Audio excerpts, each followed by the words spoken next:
Good afternoon, everybody. My name is Jo Rice and I work in the Learning Department at the Ashmolean Museum in Oxford. Today, I have the great pleasure and privilege of welcoming you to the One World Festival celebrating Hanukkah and Christmas. This is the second in a series of online One World festivals taking place over the next few months. The theme, A Light in the Darkness, is a thread that runs through each festival. Today's festival runs for 1 hour and 40 minutes. It's a varied and creative programme of storytelling, craft activities, short object talks from Ashmolean curators and Christmas carols. You're most welcome to settle down with a cup of tea in a comfy chair and stay with us for the full programme, or to dip in and out.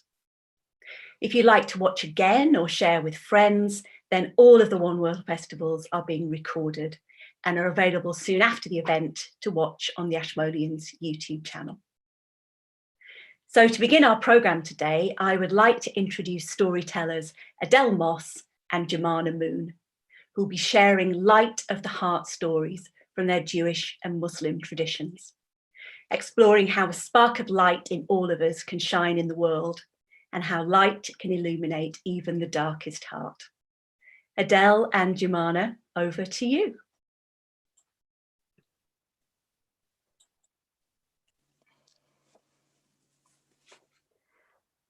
Hello, Jimana. It's so lovely to see you.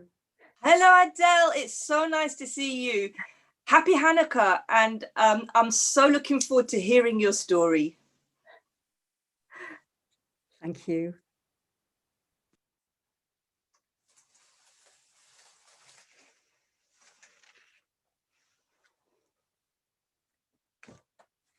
Hello, everybody out there. I really wish I could see you, but it's wonderful just knowing that you're there. Well, as you may know, or you may have guessed, we are in the middle of a Jewish festival called Hanukkah. This is a festival of light in the darkest time of the year.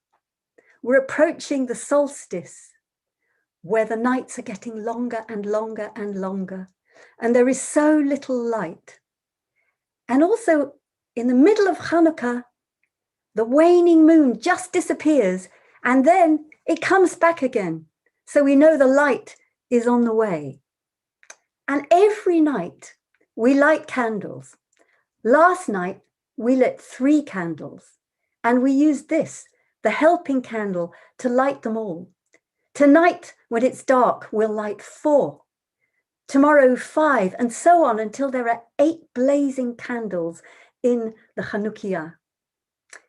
This is called a Chanukiah, and it is a beautiful Hanukkah lamp. It's at least 150 years old. And it's very special to me because my dad brought it over from Germany at a very, very dark time. And recently it's occurred to me, in fact, what he was doing was bringing light over here. And every Hanukkah, especially light into our household. And when we put our Chanukiah on the windowsill and lit all the candles to shine out into the dark street, it's as if we were shining that lovely radiance out into the world. So I've been thinking, looking at those flames, what about a story, a Jewish story about light? What would the earliest story be? So I'm going to tell you one. Now, this story appears right at the very beginning of the Bible, the book of Genesis, or what we call Bereshit, in the beginning. Because in the beginning, in the book of Genesis, the world was created. Heaven and earth. God created heaven and earth. And it starts with God saying, "Let there be light." And there was light. Now, over hundreds of years, many people have been asking questions. And some of you may know Jewish people just love asking questions. Ordinary people like me, but also scholars and rabbis. How could there be light in the world when the sun and the moon hadn't even been created? Where did this light come from? And a rabbi who lived in the north of Israel about 500 years ago told this story. In the beginning, he said, there was just light, God's light. Perhaps it started as a single piercing ray coming down from the heavens and shining on this terrible swirling chaos that there was all around. And it began to grow outwards and in all directions, further and wider and higher and lower, until it reached infinity and beyond, until there was nothing but this dazzling, blazing, beautiful light. But God thought, now the world is full of my light. What will happen to all my dreams? I had this dream. I had a dream of creating a universe. I can see it now. A universe full of galaxies and planets. A universe with a green planet lit by a sun and a moon. A world of earth and water. Mountains and valleys. Huge oceans, rivers, streams, and lakes. And everywhere on this green planet, shooting up from Mother Earth, grasses and plants and vines and bushes and trees and forests, so beautiful. And creatures of every kind, birds in the sky, sea creatures and fish in the oceans, fish in the rivers. And on the land, all kinds of creatures, creatures crawling and slithering, creatures hopping, creatures climbing trees, creatures walking and running, those with 4 legs, 8 legs, 2 legs, humans. But how can I do any of that when the world is full of my light? There's no room for anything else. What shall I do? I know. I will pull my light back. Pull it back. Pull it. It's hard to pull back. There's so much of it and it's so dense and strong. And I'll pack it away. I'll pack it into huge containers, clay jars, I think. And God packed the light into clay jars and he put stoppers on. The sort of clay jars you might have seen in the Ashmolean, or maybe you've seen fragments of them. It's hard to imagine how many huge jars, maybe just floating in the ether, packed full of light. But then God could create the world, and it was just as God dreamt. So beautiful. And after every stage of creation, the sun, the planets, the stars, the beautiful plants, the animals, God kept saying, this is so good. This is so beautiful. But while all this was happening, God's light did not stay still inside the jars. God's light couldn't stay still. It just kept expanding in those jars, in that tight space, expanding, expanding, outwards and outwards and outwards, until there was a crack and then a massive explosion. And the pots broke into millions of shards, and the shards scattered over the entire world and dropped. And what about the light? It fragmented too into thousands and thousands of sparks and exploded upwards in a fountain like a huge volcano, and also scattered all over the world. And some of those sparks settled right underneath the shards. They say that those shards are all the very sad and difficult things in the world, illnesses and cruelty and war, but right close by a spark. But a spark also settled in every living thing. It settled in you. All of you have a spark inside you. and me and you, Jimana.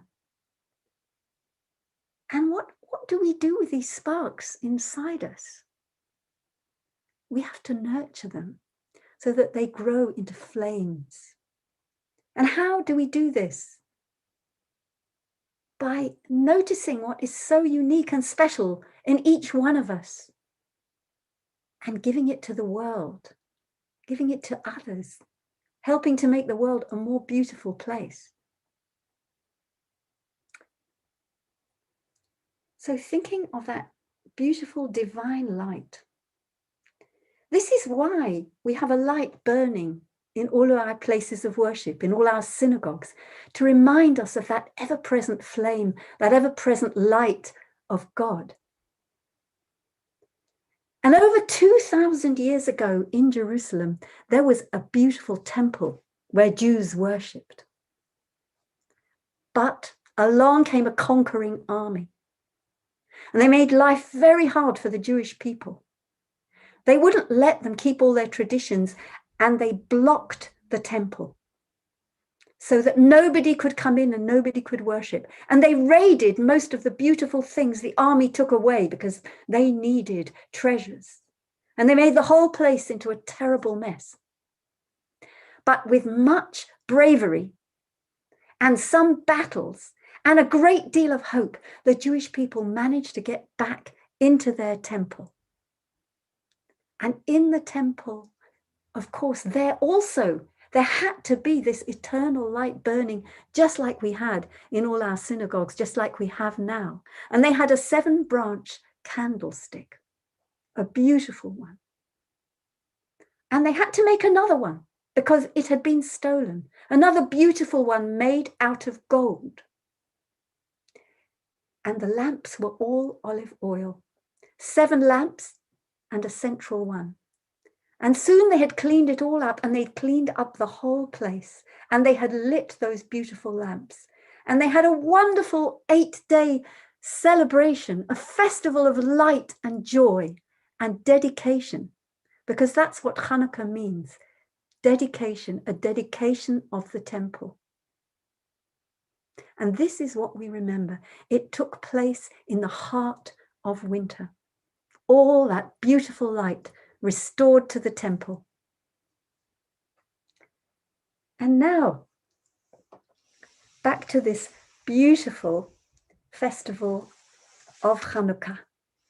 I want to show you once again the Chanukiah, and to point out and to remind you of this helping candle. It's called the Shamash in Hebrew. This candle lights all the other candles. And it spreads light, and it makes me think this is exactly what you are all doing during these difficult times, lighting other people's candles, spreading the light. So I wish you much light during the darkness of winter. And now it is time to hand over to Jimana, who is going to tell you a wise Muslim story of light. Thank you, Adele, so much for that beautiful story and explanation of the Hanukkah. I loved it. So, salam alaikum to everyone, and very warmest wishes of peace to you all. So I would like to share a little bit with you about light and the tradition of lamps in the Islamic tradition. I'd like to show you something. This is a small Moroccan lamp. They come in geometric shapes and they have coloured glass in them. You will find large ones in the mosque, different colours or perhaps with clear glass, but always geometric shapes. I particularly like the little door. Can you see it there? And you know, the history of lamps in Islam goes back to the very days of the Prophet, upon him be peace, when lamps were introduced into the mosque, the first mosque in Medina. And you can find beautiful lamps from Morocco to Turkey to Iran, Egypt, across every Muslim land. Where does this symbolism come from? And what might it mean? Well, to answer that question, I'd like to start with a very, very short fragment of a story from the Quran, from our sacred text. In the book of light, there is a chapter of light. And in the chapter of light, there is a verse of light. And the verse of light contains a name. The divine name of light. Al-Nur, the light. And the verse of light tells the story of a lamp. And the lamp sits within a niche. And the lamp is encased in glass, the glass radiant like a brilliant star lit from a blessed tree, the tree an olive, neither of the east nor of the west, but whose oil glows though fire has never touched it. Nurun ala nur, light upon light. Well, this is the very well-known and much-loved Ayatul Nur, the verse of light from the Quran. And that can tell you a little bit about light and the importance of lamps in Islamic thinking and also in Islamic art and poetry and literature and stories. And I'd like to share a folk tale with you now that also takes this theme in another kind of direction. So this is a story about the great trickster of Islamic tradition known as Mullah Nasruddin. You might have heard his name before.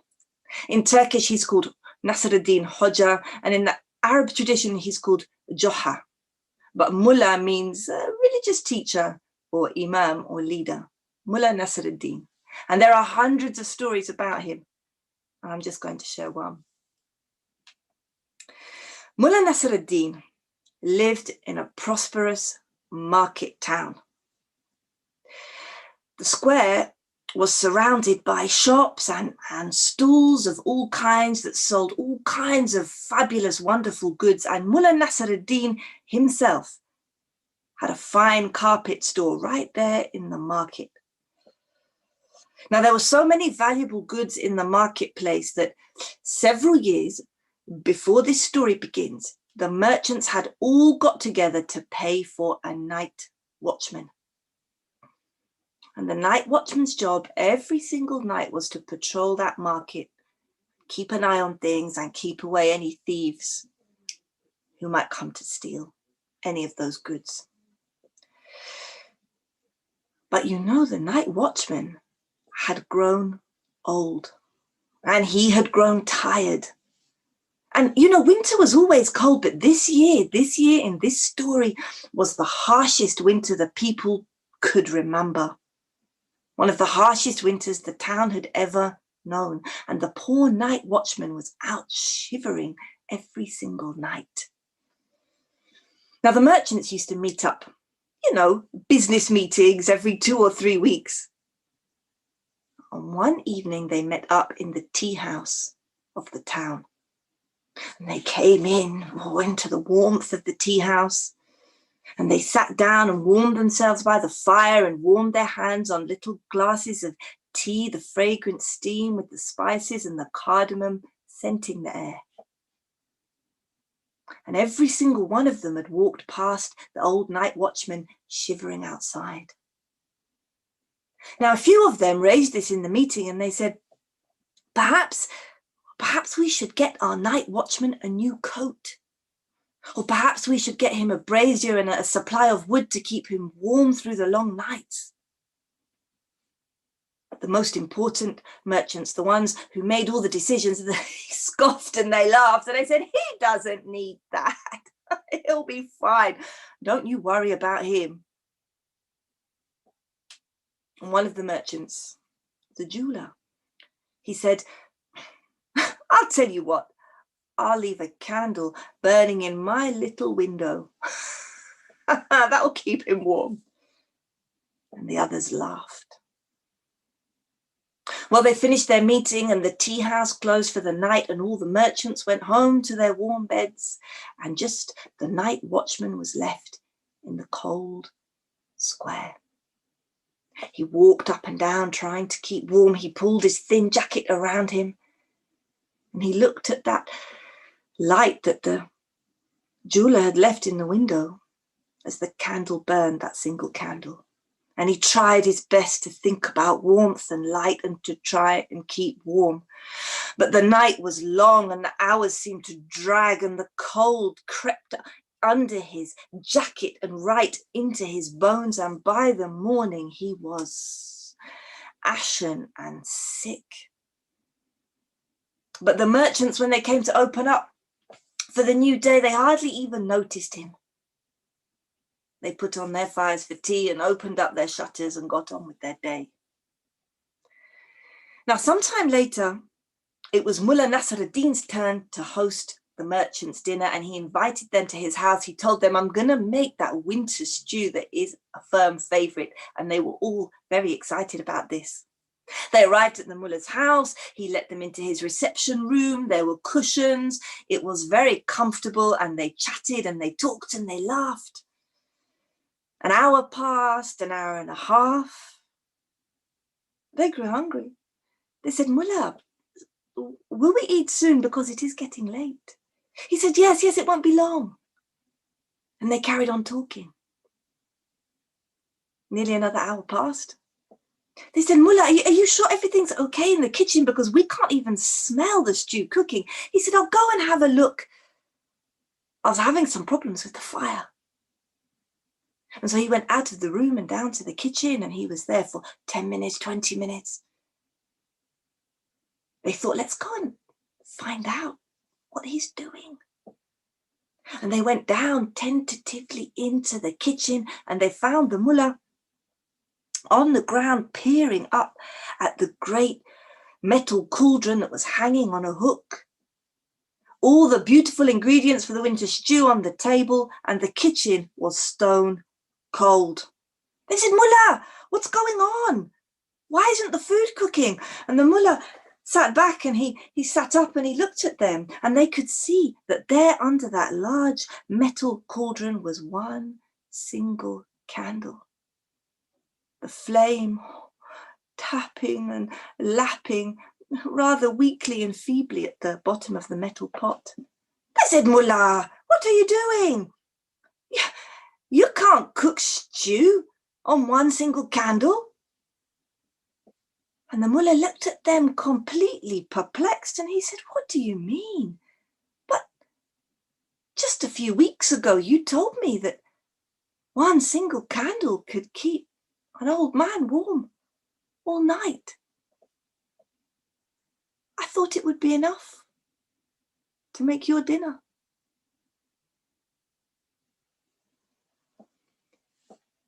Well, we leave the mullah and the merchants in the mullah's kitchen, scratching their heads and looking at that single candle. And I want to leave you now with the words of our great poet Jalaluddin Rumi and what he had to say about one single candle. Rumi, in his Matnavi, his great poem, he wrote, a candle never loses any of its own light by lighting another candle. So I'd like to ask Adele to come back now, and we will say goodbye to you together. Hi, Adele. Hello, Jimana. That was such a wonderful story, and the last comment is so profoundly true. Thank you so much for that story. Well, thank you, Adele, and thank you for sharing your story. I wish you a wonderful time for the rest of Hanukkah. And I really want to thank everyone who's joined us and joined the Ashmolean today. It really is special. And as Adele said, I wish we could see you all. I wish we could all be together. But you know, one day we will. And in the meantime, we are connected in this way. So Adele and I want to wish you a beautiful Hanukkah, a wonderful Christmas, whatever your tradition. We wish you much, much light in the winter months ahead. Thank you. Thank you.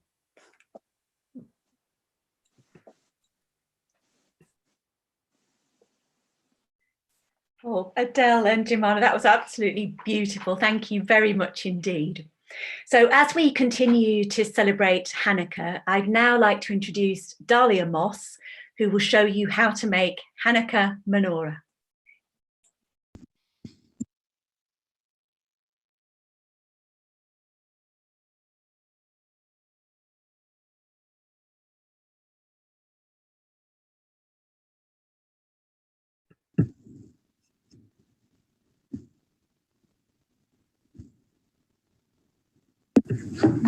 Hello, my name is Dahlia and welcome to the Hanukkah craft workshop. Well, it's actually the Jewish festival of Hanukkah right now, so I thought to celebrate we would make our own Chanukiah, a special Hanukkah lamp that Jewish people light during this festival.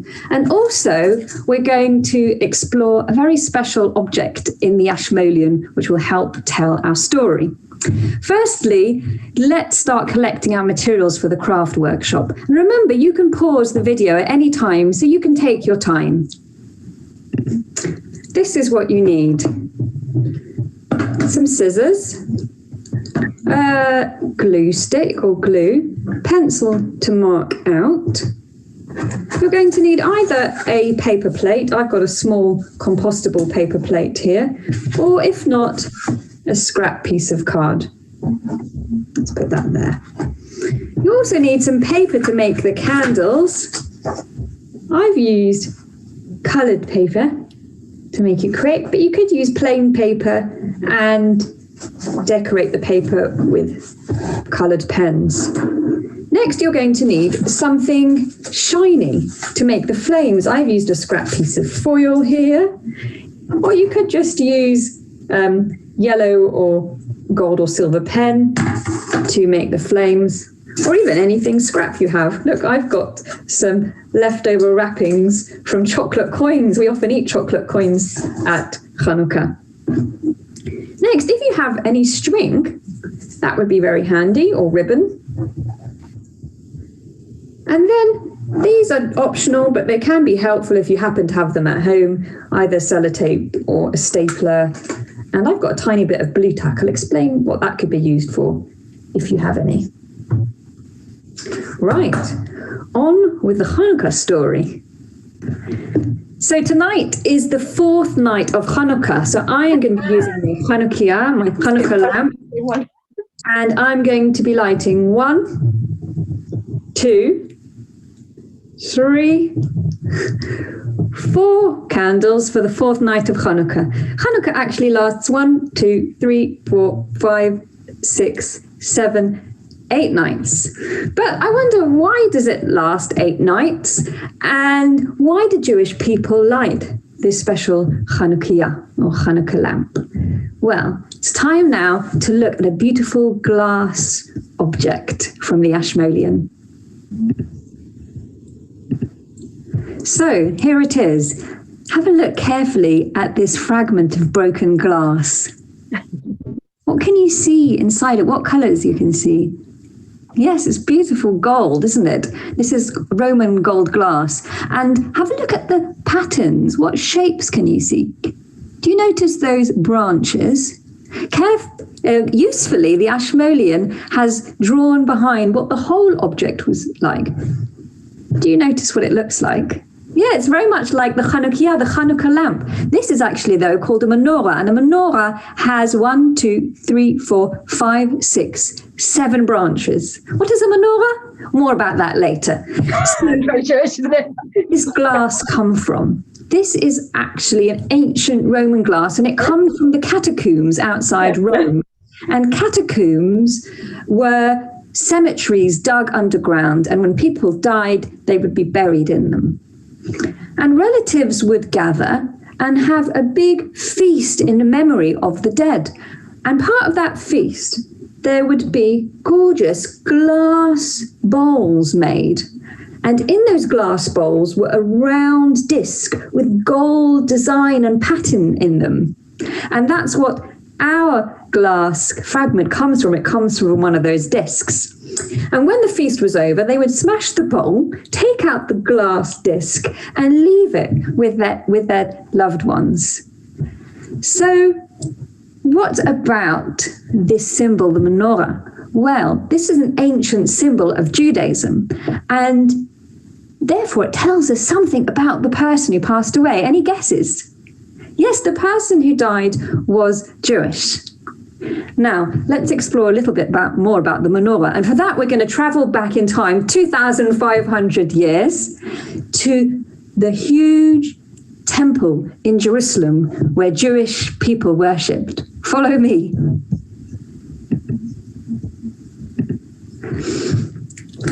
In that huge temple was a large golden menorah, golden lamp that looked much like the menorah, tiny menorah on that glass disc. And in that lamp was olive oil, and they burnt the olive oil. There were 7 flames, and those flames reminded us that God was always there. The flames were always burning. God was always there. We think maybe 7 has got something to do with the days of creation. Anyway, unfortunately, an army invaded the temple, invaded the city and invaded the temple, and they destroyed everything. They smashed things and broke things. And when the army left, the Jewish people looked around and they were so sad. What a mess. But they started to clear up. Now, the worst thing of all is the menorah that's always supposed to be burning, that lamp, was on its side and the flame had gone out. So quickly they rushed around looking for olive oil to relight it. But there was hardly any olive oil. There's only a tiny bit. In fact, that tiny bit could only last for 1 day. But the problem was it takes several days to get the purest and holiest olive oil for the temple.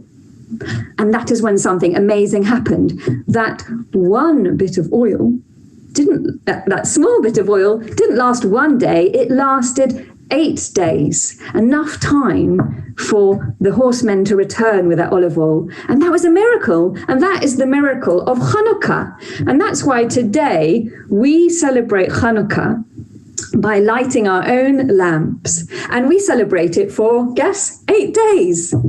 And we use a Chanukiah, which I think rather reminds me of the menorah in the temple. Right, I think it's time to start the craft activity. So follow me to the table.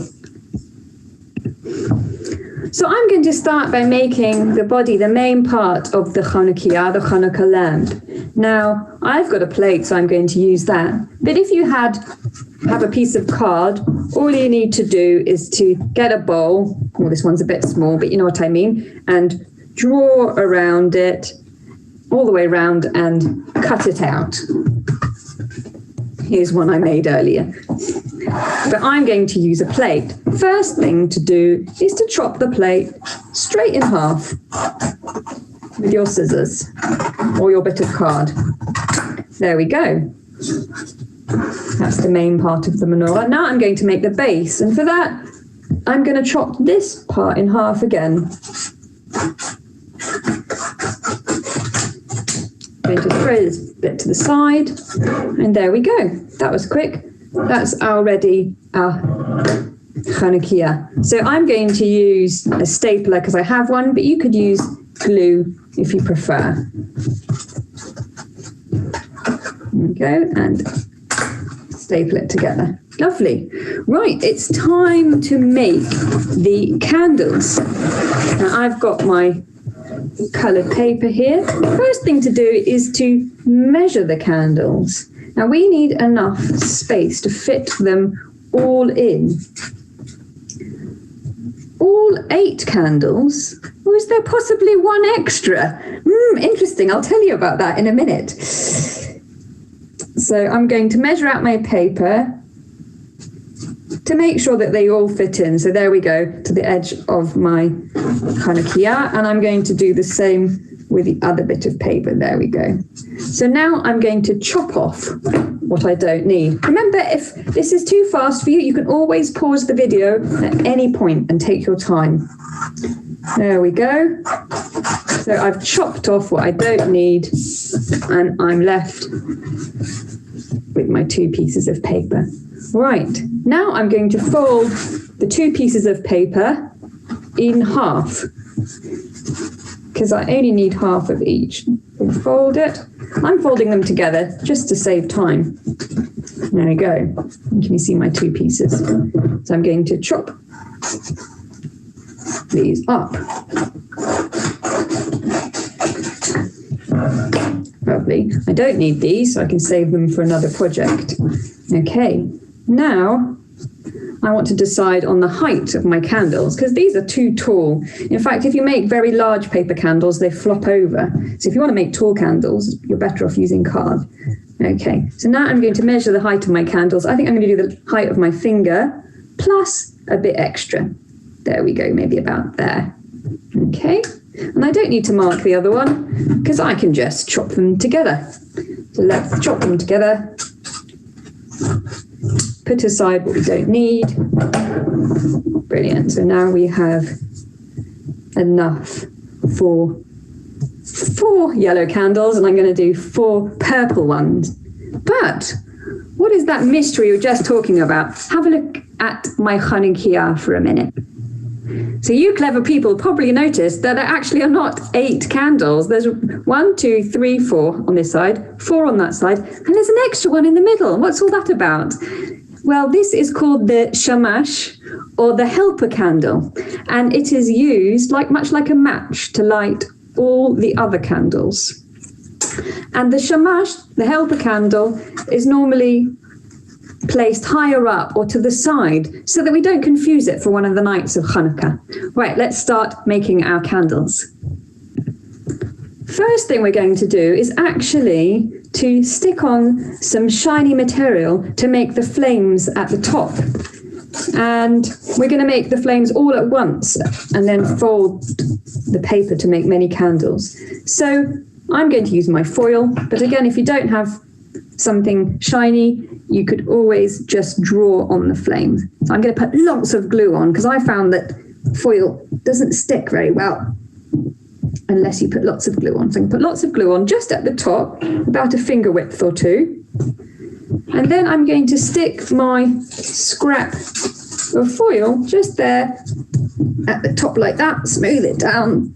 There we go.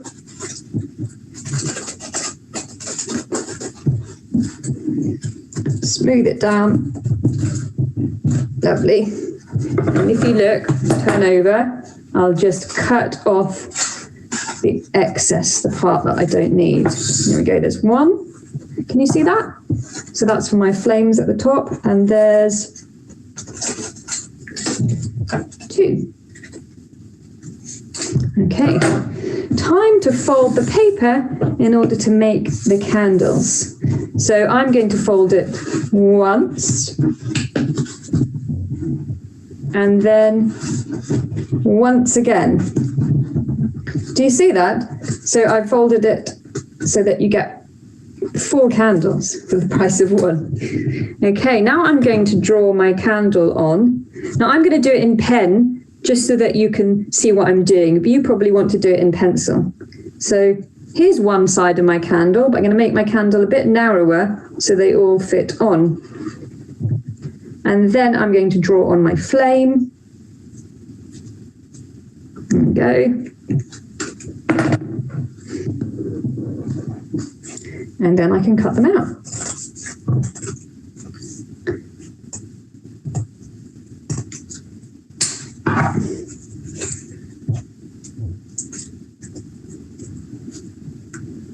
All right, do you see that? There's my candle, but of course when I open it up, I get 4 candles. And I'm going to chop them in half. So there we go. So now they are individual candles. Don't worry if the foil comes off. You could always stick that on later. I might do that later on because I don't have much time.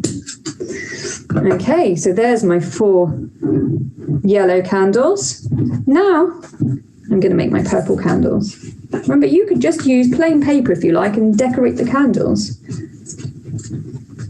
I used to love choosing the coloured candles to put in the Chanukiah every night. We're very lucky that these days we've got coloured candles for Hanukkah. So, oops, I forgot to draw the lamp on. Let's draw the candle. There we go.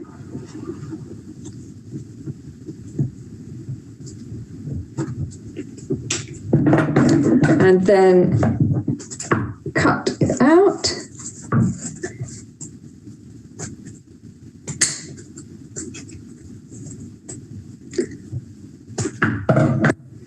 Always smooth on the foil to make sure it sticks. Great, so I've opened it up now. And there's 2 candles, and there's another 2 candles. Now, brilliant, I've got 4 candles plus another 4. Anything I've forgotten? You've got it right, the Shamash, the helper candle. So I've got a scrap of paper left over here. I've decided to make mine out of purple paper, and I'm just going to draw this by hand, and I'm going to make it a little bit taller than the others, because remember the Shamash has to be apart from the other candles so that we don't mistake it for one of the nights of Hanukkah. So there we go, I'm making it a bit taller. Can you see that? Like so. And I might just stick the foil on afterwards.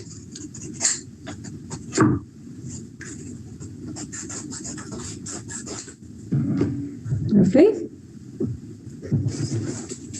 Bit of extra foil for that.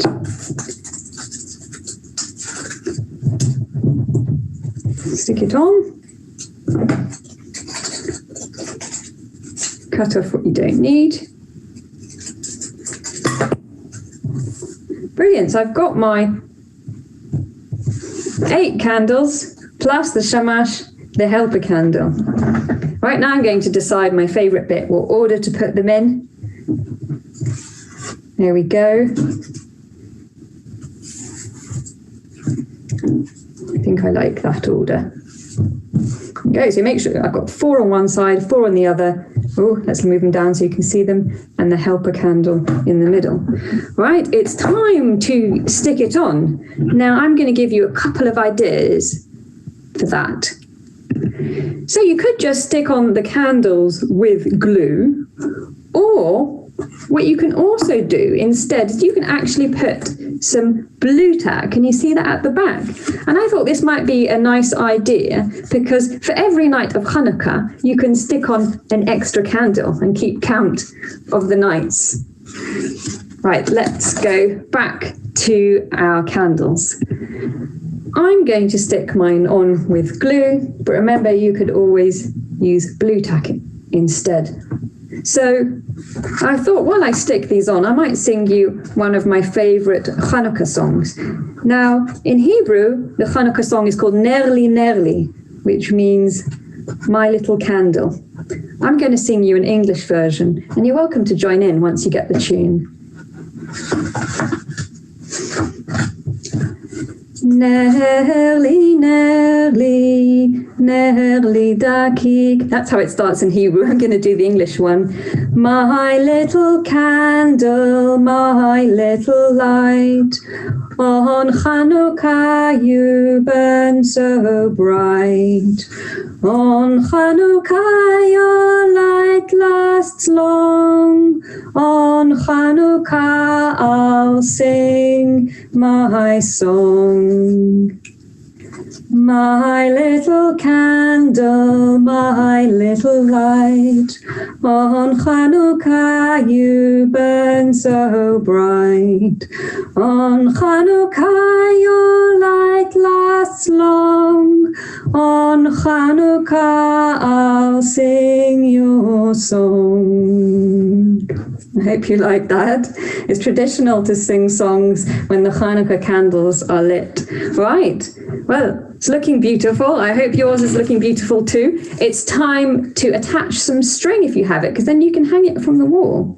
So I'm going to just do this quite easily by making a slit on one side, like that, making a slit on the other side like that with some scissors, just a small slit. And I'm going to get my string, decide on what length I need.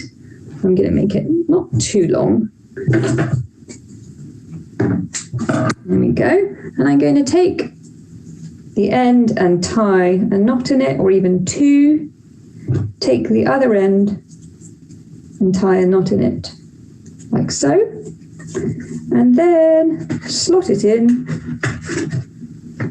on that side so that this knot is at the back. Can you see that? And slot it in at the other side. And then, there we have it. There is our Chanukiah. I hope you enjoyed making the Chanukiah, the Chanukah Menorah. Now you could leave it plain, so it looks like a modern Chanukiah. You can get many designs, or if you like, you could decorate it, or even draw on the branches of which look rather like the menorah. So I'll leave that up to you. And well, all that remains to say is have a happy Hanukkah or Chanukah Sameach. And it's been lovely doing the Hanukkah craft workshop with you. Bye.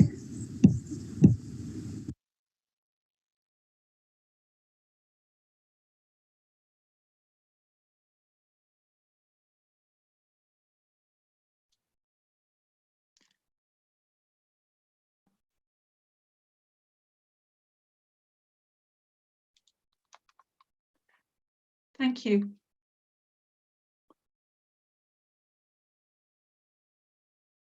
Thank you so much, Dahlia. That was superb. I'd love to, hopefully mine, afraid mine doesn't look anywhere near as good as yours, but thank you. Hello, my name is Wendy Robinson. I'm a member of the One World Festival Committee, and I'm pleased to be introducing Catherine Whistler, who is the keeper of Western art at the Ashmolean Museum. Catherine is going to talk about the painting St. Nicholas of Bari, Rebuking the Storm, by Bisi de Lorenzo. St. Nicholas is, of course, better known by another name, Father Christmas. And this talk is the first of our Christmas-themed events, so I'm going to hand over to Catherine now.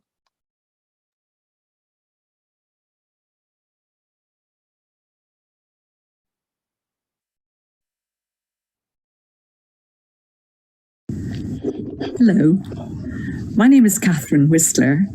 I'm from the Ashmolean Museum, and I'm coming to you today with some thoughts about Christmas and why we should get excited about Santa Claus, whatever our age. We're very familiar with Father Christmas, the bearded, rosy-cheeked figure full of good cheer, handing out gifts, dressed in red, riding through the night skies, pulled along by his reindeer. But I want to look at a very different figure in this exquisite painting in the Ashmolean Museum, a bearded man with quite a bit of red in his costume, plunging through the night skies. Can he be Santa Claus? Well, the modern day Santa Claus, of course, goes back a long way to the figure of the legendary St. Nicholas of Myra. About 1700 years ago, St. Nicholas was Bishop of Myra in modern-day Turkey. He was famous for his miracles and for his deeds, especially in helping young people.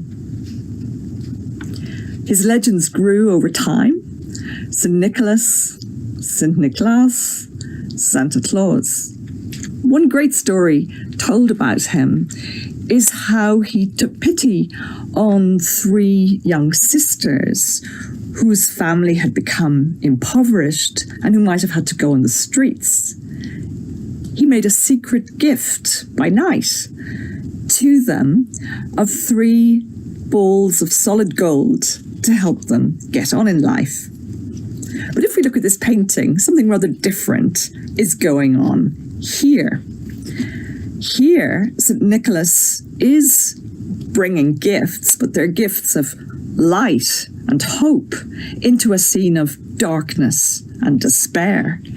Look at the boiling sea with the surging dark green waves. Look at the stormy black clouds at the right. This is a terrible tempest.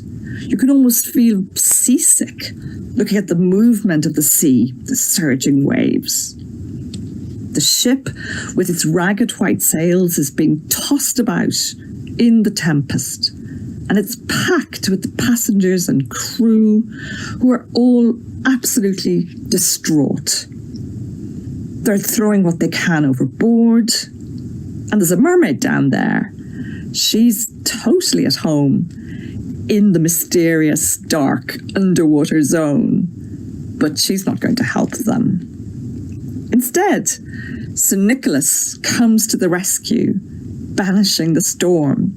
Look at how he flies in, bringing a blaze of golden, glittering stars, rolling back the storm clouds with the force of the bright light that opens up clear blue skies.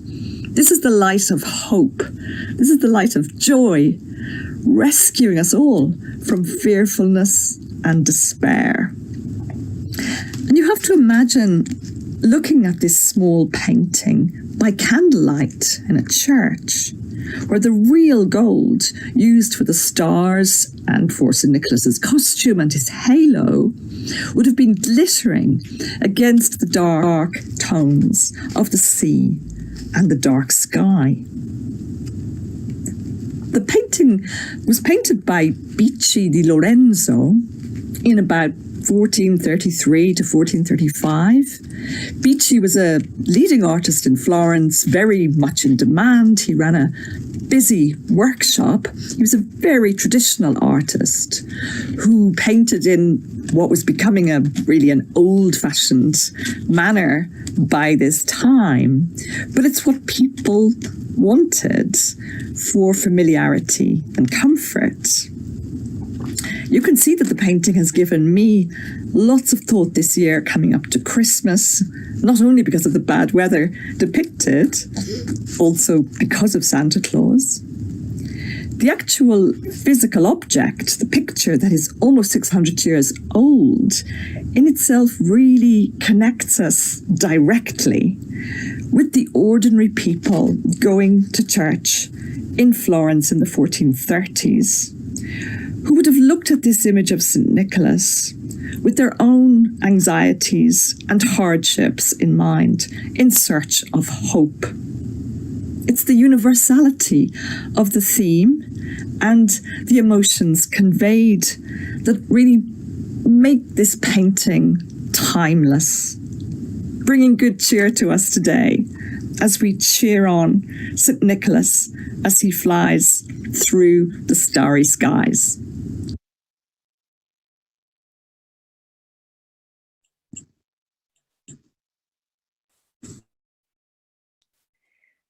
Oh, thanks ever so much, Catherine. I think that's possibly one of my favourite paintings in the Ashmolean, and particularly at this time of year.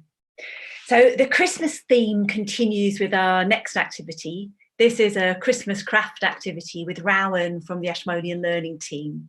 And Rowan is going to show you how to make a snowy landscape pop-up Christmas card. It's a perfect activity for children, but grown-ups are very, very welcome to join in too. So Rowan, over to you.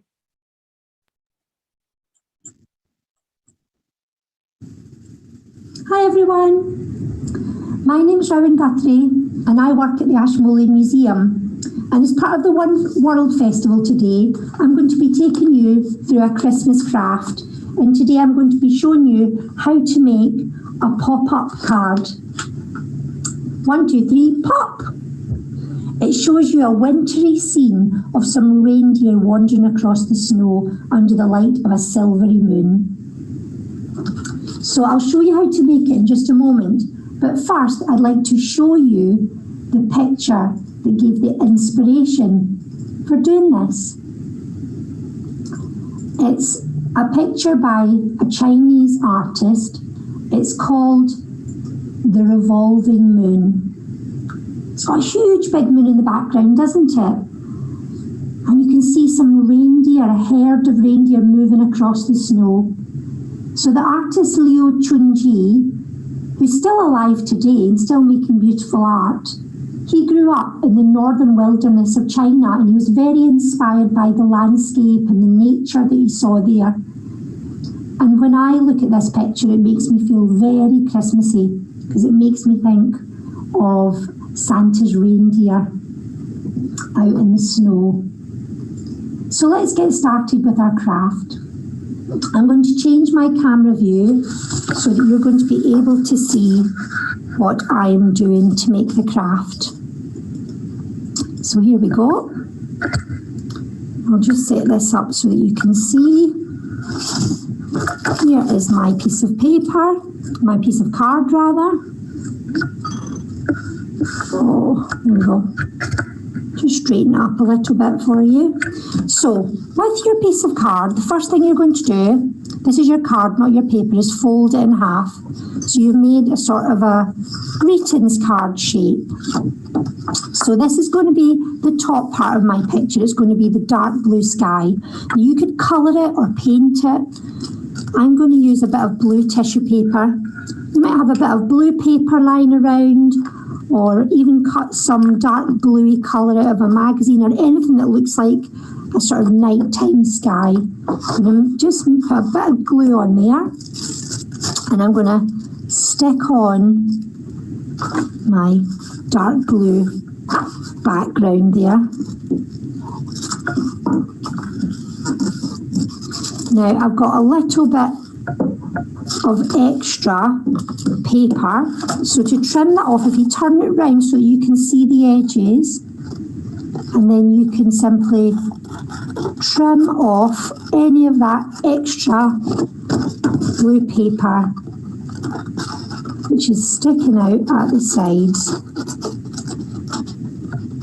Turn it back over. Now I can spot that I've actually missed a little bit up here. So I'm just going to get a tiny bit of my spare tissue paper, oops, and just glue a bit on to fill up that gap. And I'll just trim that as well. Okay, so now you've got your lovely deep blue sky, and it comes down a little bit past the fold, but that's all right. So our next step is to put in our lines for our pop-up. So for our pop-up, you might need a ruler for this bit. We're going to measure up 4 centimetres from the edge and put a dot. So I'm not starting right at the edge. I've moved in a bit. I'll draw a line here, and then I'm going to do another line, same length, 4 centimetres, just a little bit along. So that's me made my first pop-up tab. If I just show you the one I made, if I hold it up this way, can you see I've made some tabs for it to pop up? So that's what we're doing now. So again, 4 centimetres and 4 centimetres. There we go. And then what we can do is we can cut through both sides of the card along that line. So you're cutting along the edge side here, the fold side. Cut along, and you should have 2 tabs. But I would like for my tab on the white bit to be a bit longer. So I don't want the back bit to be any longer. I'm happy with that. But this one I would like to be a bit longer. I'm going to add on a further 3 centimetres to this one. So I'm just going to make the line a bit longer. And there, that one's a bit longer now, and it's quite fiddly, but what I'm going to do is open it up and stick my scissors in and just do a few more snips along that line to make that tab a bit longer. And now what I'm going to do is try and encourage my paper to have a fold at the end of these little lines that you've cut. So put a fold in there, and I'm going to turn it over, and I'm going to encourage a little fold in this side as well. So a little fold there, and I want to get a little fold. I'm going to open it up to do this. A little fold in this side as well. And I'm going to turn it over, so you've got your blue sky at the top, and now you're going to get your fold, you're going to get your little tabs, and you're going to pull them forward. And we want them to fold here, so I'm going to encourage them to go forward, and the paper will naturally fold them in the right place. Just flatten it down. When you open it up, you should have your 2 folds. One's a bit further out, and one's a bit further back. And that will give a nice sense of perspective for our picture. So the next thing we're going to need to do is we're going to get our other piece of card, and we are going to draw our little snowy mountains.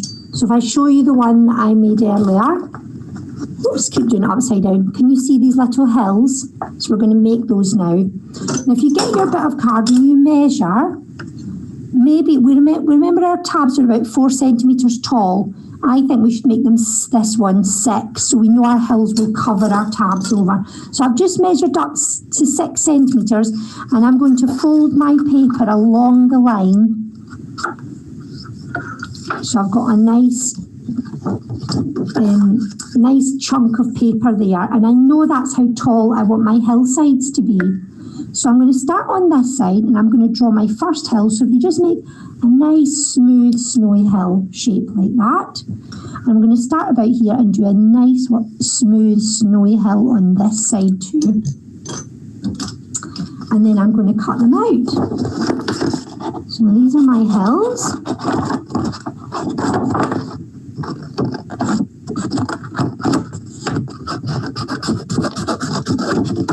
And we got one on this side too.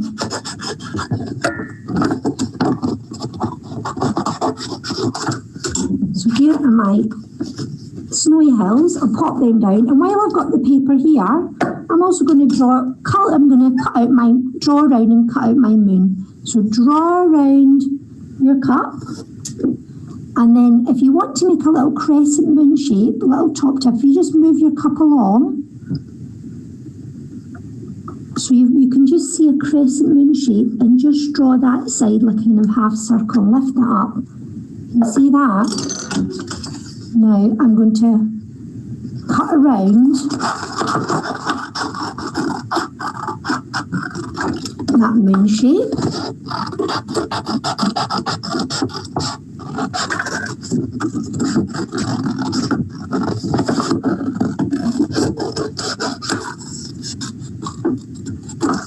I'd like to make my crescent moon all sort of frosty and silvery, so I'm going to cut that little bit out, and I'm going to get my tin foil,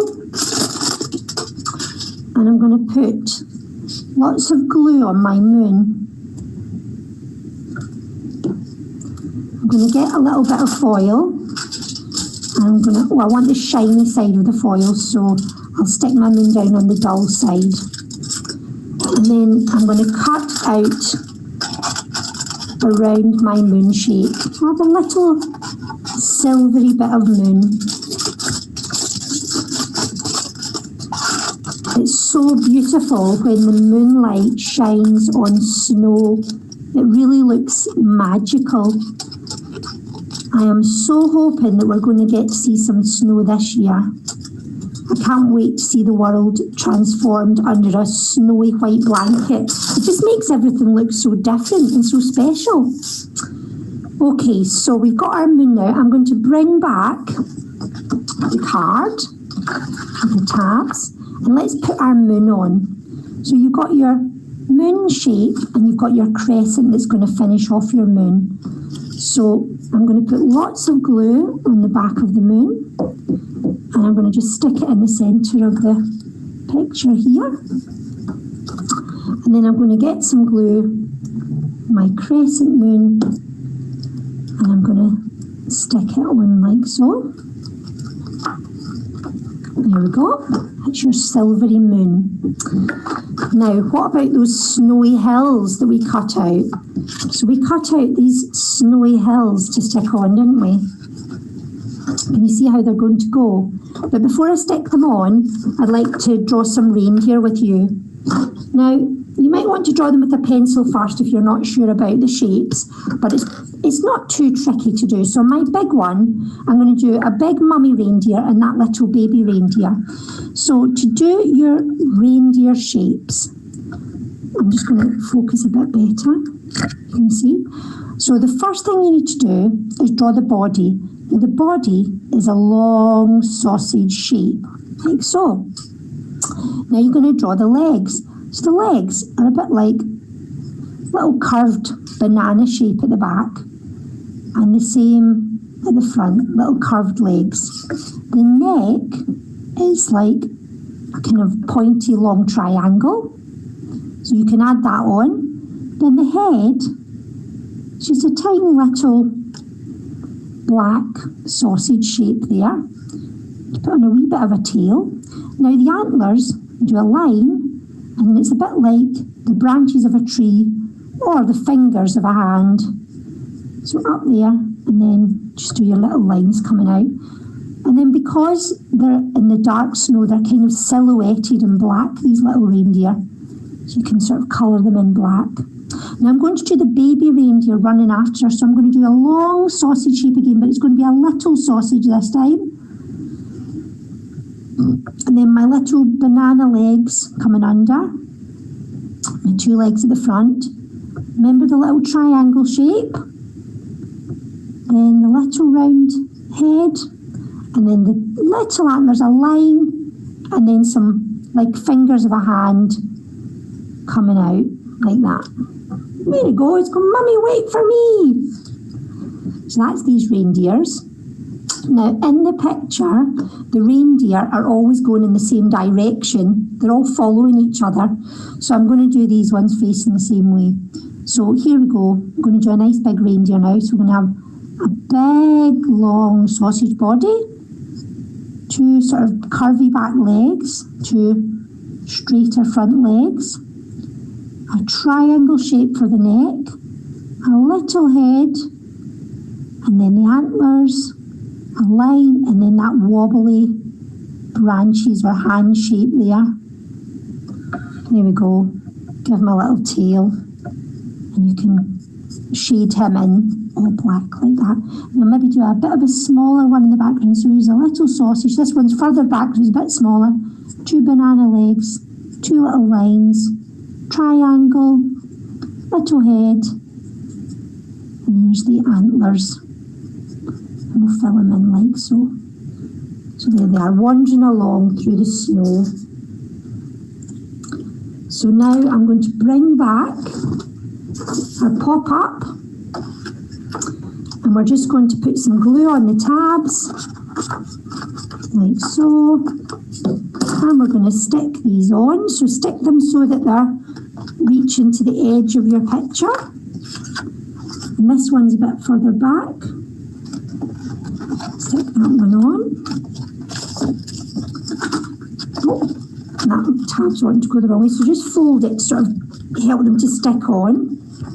Ah, that's looking brilliant. Now just for the finishing touches, you might want to cut some little bits of sparkly tin foil, and then if you put a little bit of glue along the top.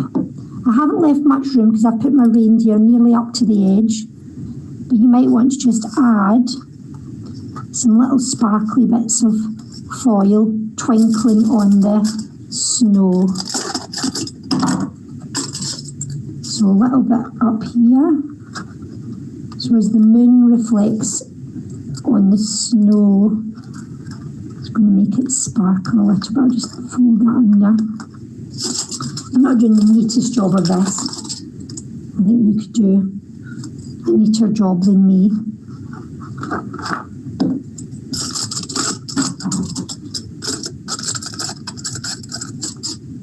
There we go. Oh, that looks so twinkly. There we are. And you could send this card to anyone you like. But I'm just going to put Merry Christmas on here. And there you are. You've completed your snowy pop-up scene. I'll just switch cameras back now. Hi everyone. I hope you enjoyed that. I'd love to see some pictures of your pop-up scene. You can send it into any of the Ashmolean's social media channels. And if you're a child, remember to ask your parents' permission before you send in any pictures. Okay, thanks everyone. Look forward to seeing you next time. Bye.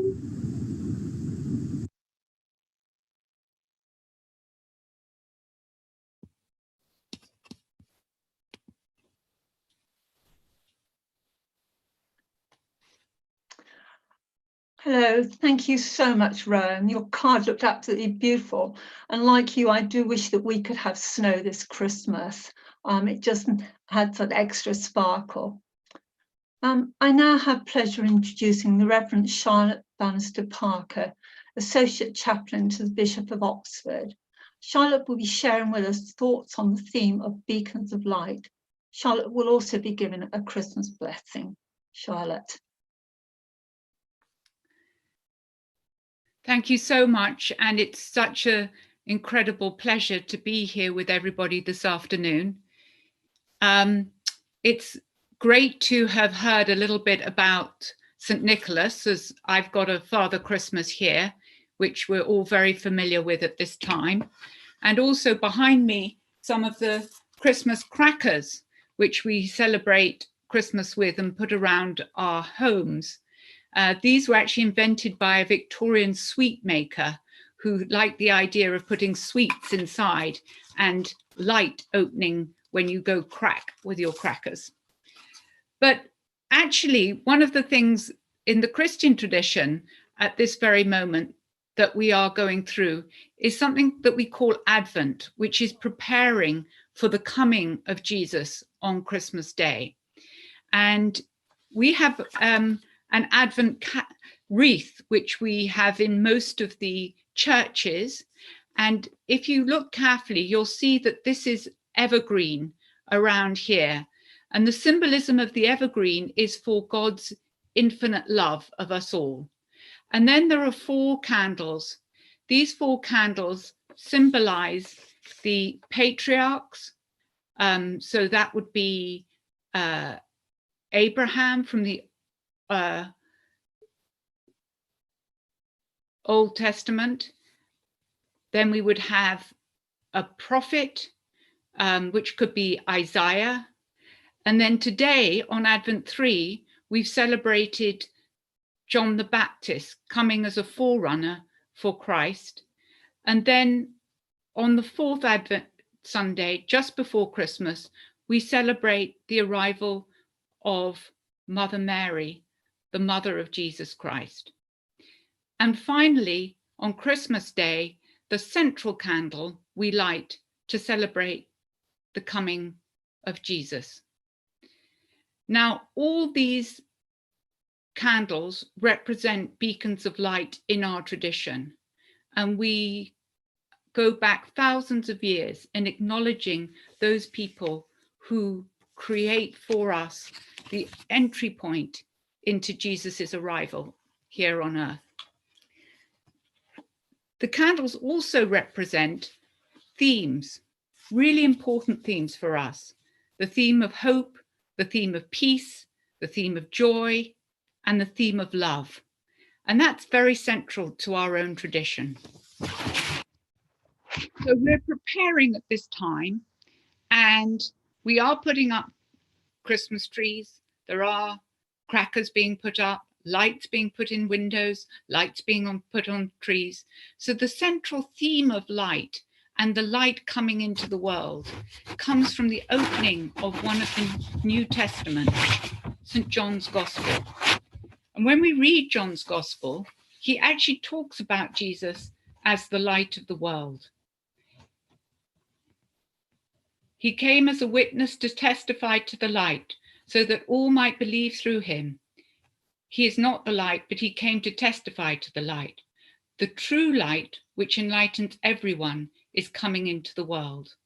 And that's how we perceive Jesus, because born of the Son of the Virgin Mary, he came to us to share his life and light and glory.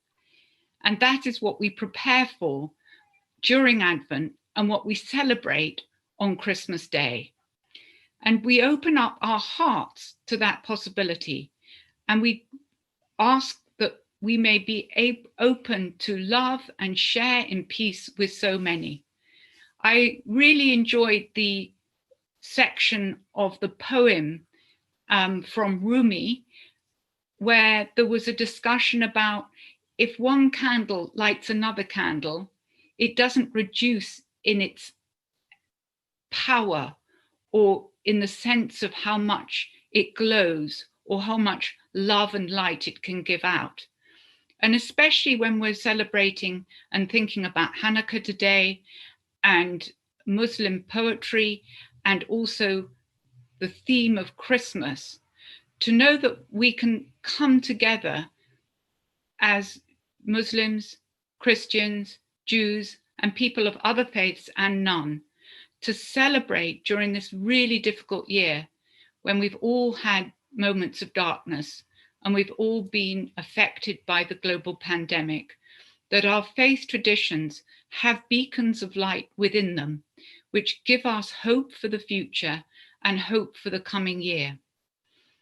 So, as Wendy said, I want to end with a blessing, and it comes from a Celtic tradition, which came from really St. Patrick and St. Columbus over from Ireland into Northern England around 400 or 500 AD. And I have behind me a cross, which I'm going to show you, which is of a Celtic tradition where God, like the Advent wreath, is a circle of unity and love. And it's a very, very beautiful one. So I will end thanking my colleagues, thanking the Ashmolean, and thanking all those who've made this afternoon such an incredibly special event. May the light of the world shine upon you. May you love one another. May the Lord comfort you and help you now and always. And in a traditional Celtic ending, may the wind always be at your back, and may the sun shine warm upon your face, and the rain fall softly on your fields or in your home. Until we meet again, may God hold you in the hollow of his hands. So I wish all those who are watching today that they have a chance to be with those they love now during Hanukkah and during this festive season. And God bless you all. Many thanks indeed.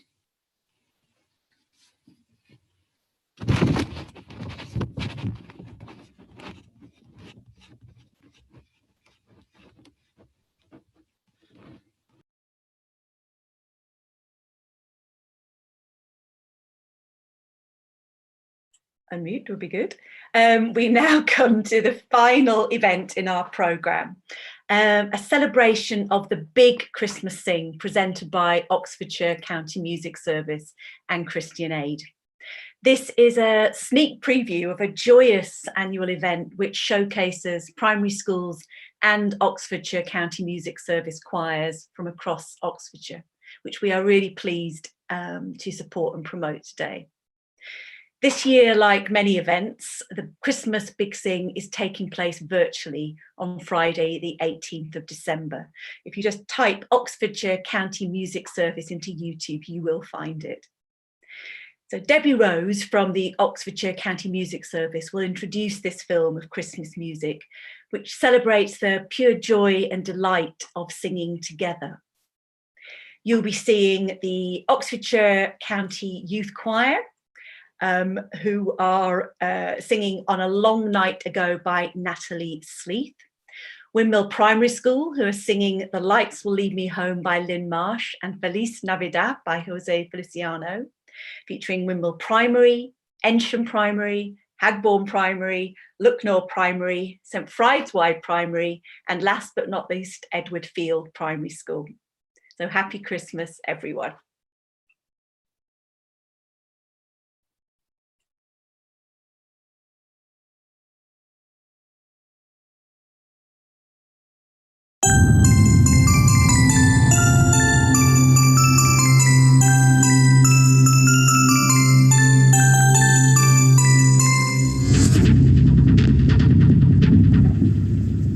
Hello, my name is Debbie Rose and I'm Vocal Development Leader for Oxfordshire County Music Service.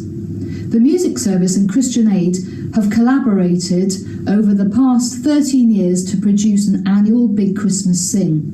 This event is a huge celebration of primary school singing across the county. Last year, 40 schools and 2 music service choirs took part, performing with a live band to packed audiences over 4 nights in Oxford Town Hall, raising several £1,000s in the process. There was a huge range of musical styles, from the tranquil candlelit procession of soloists singing Once in Royal David City to the rumbustious Feliz Navidad and the ever-popular 12 Days of Christmas, featuring homemade props, guest appearances by school staff, and a real highlight from the Bishop of Oxford with his 8 maids a-milking. This year, we are delighted to have been able to go ahead with a virtual Big Christmas Sing. Although on a smaller scale, it is set to make just as powerful an impact and bring true festive cheer to folk not just in Oxfordshire, but all over the country and perhaps beyond. Following a feast of seasonal songs and carols, Christian Aid's thought-provoking video will encourage us to think of others at this time of year, reminding us all of the true spirit of Christmas. I hope very much that you enjoy these 3 items from the forthcoming concert, due to be aired on YouTube on Friday the 18th of December. Simply search Oxfordshire County Music Service. COVID has meant that schools have rehearsed and recorded songs against all the odds. One school music coordinator taught the repertoire while standing in the doorway of each classroom, and another school was obliged to wheel the piano outside and practice in the playground. The phrase "keep calm and carry on," in this case singing, has never been so apt.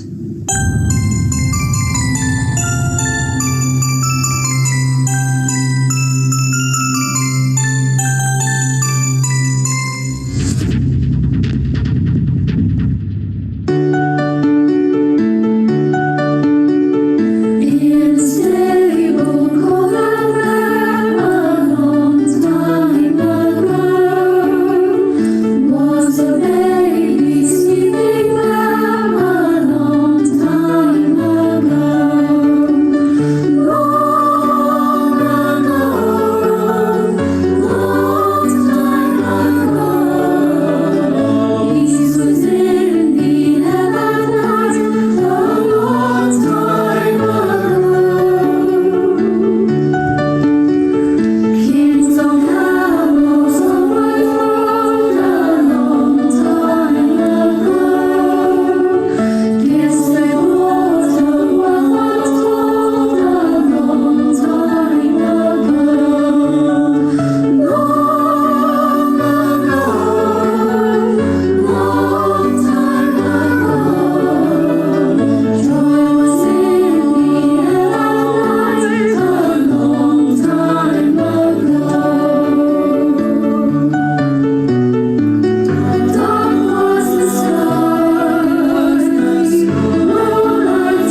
Well, I can't tell you how happy that made me. That was lovely. So thank you so much to Debbie Rose and the team at Oxfordshire County Music Service, and to the Oxfordshire County Choir and all the schools involved for sharing that with us. And thanks to everyone who has contributed to today's festival, and to you all for joining us. It's lovely to have your company. So remember that today's event will be available soon on the Ashmoleans YouTube channel. Our next One World Festival is on Sunday, the 21st of January at 2:30 p.m, when we'll be celebrating the new year. So to end, may I wish you a very happy Hanukkah, a very happy Christmas, and a very happy New Year. Wendy.